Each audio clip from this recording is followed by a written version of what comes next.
ছোট একটি পাখি বারবার উড়ার জন্য চেষ্টা করছে,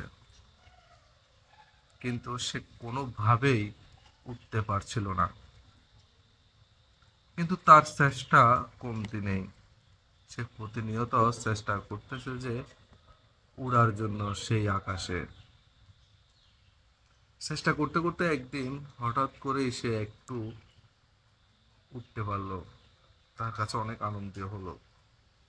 এরপর আবার চেষ্টা করতে করতে সে একটা সময় গিয়ে আকাশে উঠে গেল। এখান থেকে একটি মেসেজ হচ্ছে, আপনি যদি বারবার চেষ্টা করেন, পাখি যেমন উড়ার জন্য চেষ্টা করেছে, আমরা যেমন ছোটবেলা হাঁটার জন্য চেষ্টা করেছি, তেমনি যে কোনো কাজে আমরা যদি চেষ্টা করি, তাহলে অবশ্যই আমরা সফল হব।